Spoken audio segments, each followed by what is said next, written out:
Welcome back to another video of study with me. So guys, in this video I am going to tell you how to crack CS executive in first attempt in December 23 examination. Yes guys, आप लोगों को कैसे अपना exam clear करने हैं इसके लिए आप लोगों को 10 बिगेस्ट स्ट्रेटेजी बताने वाला हूँ for executive as well as professional. क्या चीज़ आपको ध्यान में रखनी है, कैसे कैसे दिसंबर 23 में आपको एग्जाम क्लियर करने हैं, each and everything. The 10 biggest strategy आप लोगों को कहीं बुक्स में नहीं मिलेंगी, कहीं आपको ये लिखा हुआ नहीं मिलेगा, बिकॉज ये स्ट्रेटेजी आती है एक्सपीरियंस के साथ, ये स्ट्रेटेजी आती है क्रैक करने के साथ। So guys, each and everything I am going to discuss in this particular video. So friends, subscribe till now, तो subscribe the channel because ऐसी informative videos, strategies videos लाते रहता हूँ आप लोगों के चैनल पे। So guys, अब तक चैनल सब्सक्राइब नहीं किया तो कर लो।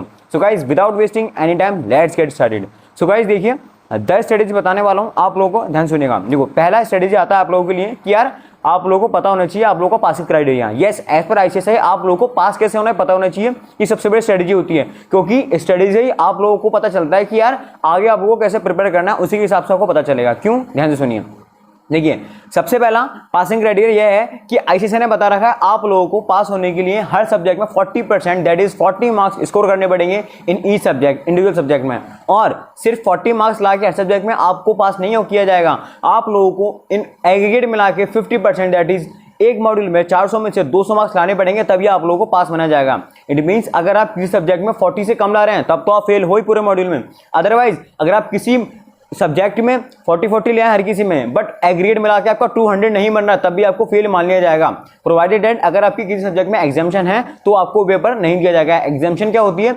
एग्जाम्शन मतलब होता है किसी भी सब्जेक्ट में आप 60 या उससे ज्यादा स्कोर कर लेते हैं तो आपको एग्जाम्शन मिल जाती है। इट मींस अगर आप पूरा मॉड्यूल फेल हैं उसके बाद भी आप लोगों को वो सब्जेक्ट जिसमें आपके एग्जाम्शन आई है वो आपको आगे ही बार नहीं देना है। Is that clear? आप लोगों को ये पासिंग क्राइटेरिया पता होना ही चाहिए। आई होप कि आप लोगों को समझ में आ गया होगा पासिंग क्राइटेरिया।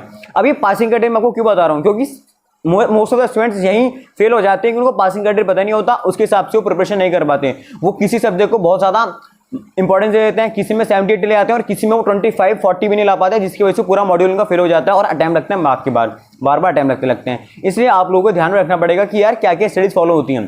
सेकंड स्ट्रेटेजी आती है कि यार हमें 40% कैसे लाना है, 50% कैसे लाना है। इसके लिए बहुत ही बिगेस्ट स्ट्रेटेजी रहती है कि यार second strategy that is make at least one strong subject. Yes guys, आप लोगों को जो से भी सब्जेक्ट पसंद आता हो मॉड्यूल 1 में, मॉड्यूल 2 में, एटलीस्ट एक सब्जेक्ट को आप लोगों को स्ट्रॉन्ग सब्जेक्ट बनाना पड़ेगा। मैं ऐसा क्यों बोल रहा हूँ? स्ट्रॉन्ग सब्जेक्ट मतलब क्या कि आप लोगों को एटलीस्ट एक सब्जेक्ट में एक से ज्यादा लाओगे तो और अच्छी बात है, आप लोगों को पासिंग होना ईजी हो जाएगा।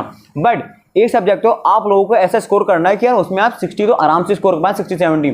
क्यों? क्योंकि यकीन माने अगर सब में 40-40 ला रहे हैं तो टोटल मिला के आपका 180 बनेगा, लेकिन अगर आप टोटल मिला के आपका 160 बन जाएगा। लेकिन अगर आप किसी सब्जेक्ट में 60-70 ला रहे हैं तो आपका 20-30 मार्क्स सही से आप स्कोर कर सकते हैं ज्यादा, तो आप लोगों को पास होना आराम से इजी पड़ जाएगा किसी एग्रीगेट के लिए। तो आप लोग समझ गए होंगे आप लोगों को एग्रीगेट कैसे लाना है। ठीक है गाइस, तो एग्रीगेट लाने के लिए आप लोगों को एक स्ट्रॉन्ग सब्जेक्ट बनाना पड़ेगा। एक से ज्यादा करोगे तो और अच्छी बात है, लेकिन एक तो बनाना ही पड़ेगा। ठीक है, ये हो गई आपकी सेकंड स्ट्रेटेजी के बाद। अगर हम बात करते हैं थर्ड स्ट्रेटेजी, तो गाइस थर्ड स्ट्रेटेजी होती है कि यार पढ़ने से पहले ना, कोई भी सब्जेक्ट पढ़ने से पहले take overview of the subject. सबसे बड़ी गलती स्टूडेंट ये करते हैं कि वो सब्जेक्ट पढ़ते रहते हैं, उनको ये नहीं पता होता कि सब्जेक्ट में कितने पार्ट हैं, कौन सा पार्ट ज्यादा इंपॉर्टेंट है, किस पार्ट में हमें फोकस करना चाहिए, उनको ये नहीं पता होता। इसलिए आप लोगों को बता रहा हूँ हर सब्जेक्ट का आप लोगों को ओवरव्यू लेना है। फॉर एग्जांपल कंप्यूटर में 3 पार्ट होते हैं, part A B C. Students को ये नहीं पता होता कितने पार्ट में कितने चैप्टर हैं, कितना वेटेज है, ये पता ही नहीं होता और वो पढ़ते रहते हैं। तो ये गलती आप लोग मत करना। और इसके लिए मैं आप लोगों को एक सब्जेक्ट वाइज स्ट्रेटेजी सीरीज लाने वाला हूँ, जिसमें आप लोगों को हर सब्जेक्ट की डिटेल में बताऊंगा कि आप लोगों की स्ट्रेटेजी होनी चाहिए। इसलिए चैनल सब्सक्राइब नहीं किया तो कर लो और लाइक कर दो वीडियो को, है ना गाइज। ठीक है गाइज, ये हो गया आप लोगों की थर्ड स्ट्रेटेजी कि आप लोगों को ओवरव्यू लेना है हर सब्जेक्ट की, किसमें क्या पार्ट्स हैं। अब गाइज फोर्थ पॉइंट आता है आपका, फोर्थ स्ट्रेटेजी आती है कि make your own notes. It is a biggest strategy that I followed, और उसी वजह से मैंने स्कोर किया 78 एग्जाम्शन लाया मैं एफएमसीए में और एसबीसी में भी। एग्जाम्शन लाने का सबसे बड़ा तोड़ है वो ये कि आप अपने हैंड रिटन नोट्स बनाएं। इससे क्या होगा, आप लोगों को बहुत ज़्यादा हेल्प मिलेगी आपके एग्जाम टाइम में रिवीजन करने में, क्योंकि आप मॉड्यूल से रिवीजन नहीं कर सकते, क्योंकि आप अपने बुक से रिवीजन नहीं कर सकते, बहुत टाइम लगेगा। आप लोगों को रिवीजन अच्छे से करना है तो आप लोगों को अपने हैंड रिटन नोट्स बनाने पड़ेंगे। उससे क्या हेल्प होती है मैं आपको बताऊंगा सेपरेट वीडियो में, क्या हैंड रिटन नोट्स की क्या आप लोगों की बेनिफिशियल होते हैं। ठीक है गाइस, अब आता है फिफ्थ पॉइंट आप लोगों का कि यार जब भी आप नोट्स बनाएं जब भी आप पढ़ें, तो कई स्टूडेंट ये गलती करते हैं कि यार वो मॉड्यूल छूते नहीं है, मॉड्यूल पढ़ते नहीं है। ठीक है, मुझे नहीं पता वो लोग ऐसा क्यों करते हैं, but my advice two is that guys आप लोगों को पूरा का पूरा मॉड्यूल कवर करना है, कोई भी 0.01% ऑफ द टॉपिक नहीं छोड़ना है। क्यों? क्योंकि ये गलती आप करोगे तो एग्जाम में दिख गई तो आप किसी कह भी नहीं पाओगे शिकायत बाद में कि यार ये टॉपिक जो मैं कराया नहीं था। नहीं, टीचर्स बोल रहे हैं कि पूरा मॉड्यूल कवर है, वेल एंड गुड, फिर भी आप एक बार अपने आप को सेटिस्फाई करने के लिए बता दो कि यार पूरा मॉड्यूल कवर है। जब भी हम हैंड नोट्स बनाओ तब भी आप बुक पढ़ो, ठीक है। तो आप लोगों को पूरा मेक श्योर करना है कि पूरा मॉड्यूल कवर है, आप लोगों का 0 से लेके पूरा A to Z कवर है, ठीक है गाइज। अब आता है यार 6 point, that is most important point, या solve past papers. Yes guys, सबसे बड़ी जो स्ट्रेटजी रहती है कि सॉल्व पास्ट पेपर, इससे क्या होता है आप लोगों का कॉन्फिडेंस बहुत हाई होता है। क्यों? क्योंकि आप लोगों को पता चलता है, आइडिया मिलता है कि आप लोगों के एग्जाम में जो आप देने वाले हो कैसे आते हैं, पहले कंपनी का कैसे पेपर आता है, एसबीसी का कैसे पेपर आता है, टैक्स का पेपर कैसे आता है, जो आप लोग कहीं ज्यादा डरते हो टैक्स से, तो पेपर आप लोगों को समझना पड़ेगा क्या पैटर्न रहता है, ठीक है। इसके लिए भी एक सेपरेट वीडियो बनाऊंगा पैटर्न के ऊपर, और क्या क्या पास्ट पेपर में आपको ध्यान रखनी बातें, कैसे कब सॉल्व करनी चाहिए, किस तरीके से सॉल्व करनी चाहिए, ईच एंड एवरीथिंग बताऊंगा सेपरेट वीडियो में, ठीक है। तो 6 point is that past papers आपको सॉल्व करने हैं, ठीक है गाइज। 7th पॉइंट आता है आपका राइटिंग प्रैक्टिस। यस गाइस, तो राइटिंग प्रैक्टिस करना बहुत ही जरूरी है आजकल स्टूडेंट्स के लिए, क्योंकि कई स्टूडेंट घबराते हैं कि राइटिंग प्रैक्टिस कैसे करूं, क्या करूं, क्या कर नहीं करूं। तो इसके लिए मैं आप लोगों को सेपरेट में बताऊंगा, but the thing is that आप लोगों को ध्यान में अभी से रखना है कि राइटिंग प्रैक्टिस भी अगर आपको जरूरत तो करनी है। तो क्या राइटिंग प्रैक्टिस हर किसी के लिए जरूरी है, किसको करनी है, किसको नहीं करनी है, कितनी करनी है, या आप लोगों को सेपरेट वीडियो में बताऊंगा। इसलिए कह रहा हूं चैनल सब्सक्राइब नहीं किया तो कर लो, और बेल आइकन भी दबा दो, लाइक कर देना वीडियो को, ताकि आप लोगों को सजेशन मिल पाए आगे मेरी वीडियोस के, ठीक है। अब आता है 8th point, that is most important is that कि यार आप लोगों को मल्टीपल रिवीजन देने हैं। एटलीस्ट आप लोग स्टूडेंट पूछते हैं कि यार कि मैं कितने रिवीजन करूं, 1 करूं, 2 करूं। यार देखो मेरे हिसाब से तो एटलीस्ट 3 to 5 रिवीजन आपको करने हैं। एटलीस्ट बोल रहा हूं, मैक्सिमम नहीं बोल रहा, एटलीस्ट कम से कम 3 से 5 रिवीजन करना है, तभी एग्जाम में दाना। क्यों? अगर आप बिना रिवीजन करे एग्जाम में चले गो ना, आपका कॉन्फिडेंस वैसे डिक्रीज हो जाएगा, आपको कॉन्फिडेंस हाई नहीं होगा। अगर आप 3 से 5 रिवीजन करके जाओगे, आप लोगों को कॉन्फिडेंस बहुत ज्यादा हाई होगा एग्जाम में जाने से पहले। तो इसलिए मल्टीपल रिवीजन देने हैं, एटलीस्ट 3 to 5। उसके आगे दो तो और अच्छी बात है, ठीक है। तो 3 to 5 रिवीजन आपको देने ही देना है एग्जाम में जाने से पहले, दिसंबर में या फिर जून में देना 24 में, तो उससे पहले आपको रिवीजन मल्टीपल रिवीजन देना है जाके, ठीक है। अब आता है आप लोगों का 9th पॉइंट और 10th पॉइंट, ये जो है आप लोगों के कोई नहीं बताएगा, मैं बताता हूं, ध्यान से सुनिए। मोस्ट इंपॉर्टेंट पॉइंट है 9th और 10th है आपके, जो आपने रिवीजन कर लिया, आपने सारी स्टडीज फॉलो कर लिया, पूरे रेडी एग्जाम में जाने के लिए। लेकिन कुछ ऐसी गलती स्टूडेंट करते हैं, पूरी तैयारी होने के बाद भी, 100% सिलेबस कंप्लीट करने के बाद भी वो क्या करते हैं, अपने एग्जाम टाइम में, जब उनका एग्जाम हो रहा है 3 घंटे, बहुत बड़ी गलती कर देते हैं। क्या गलती करें, ध्यान सुनिए।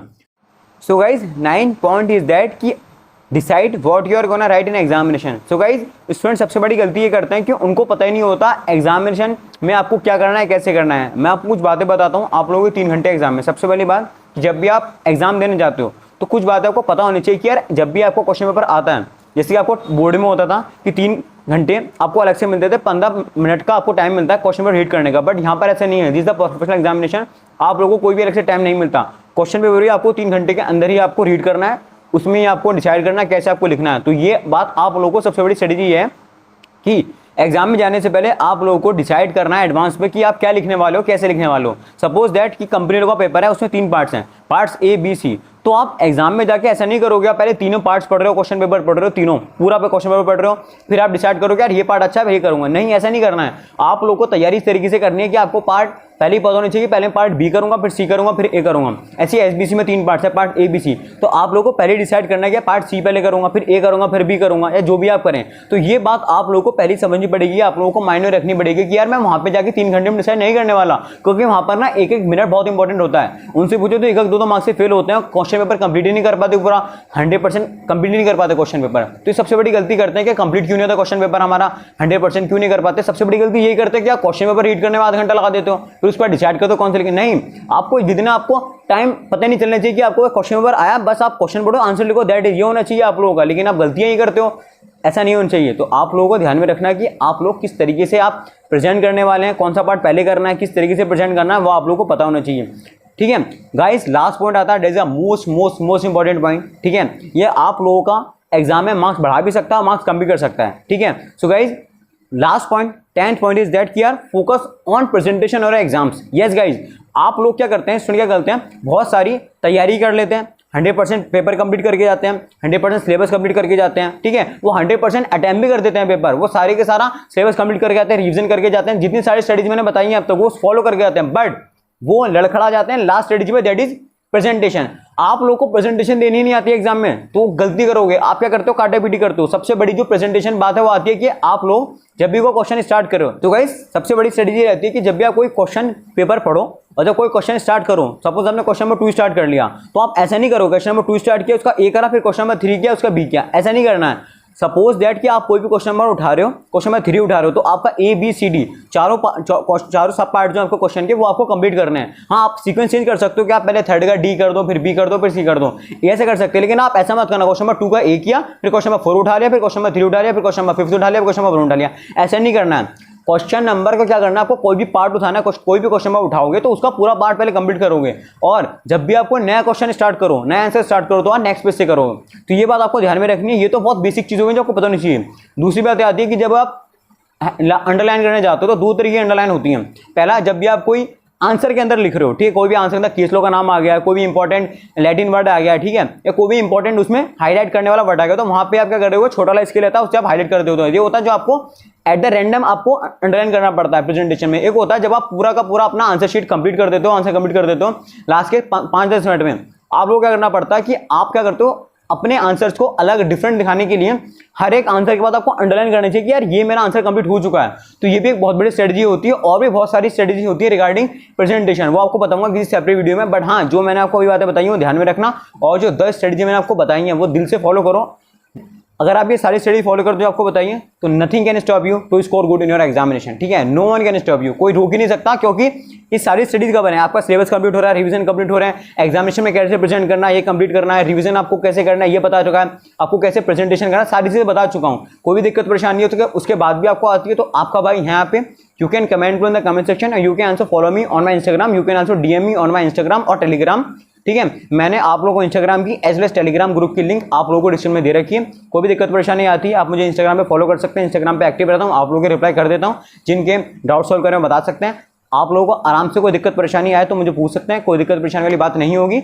उसके बाद भी कोई दिक्कत परेशानी आती है, कोई प्रॉब्लम आती है, आई एम हियर, आपका भाई इधर है, बिना झिझक के you can ask me anything.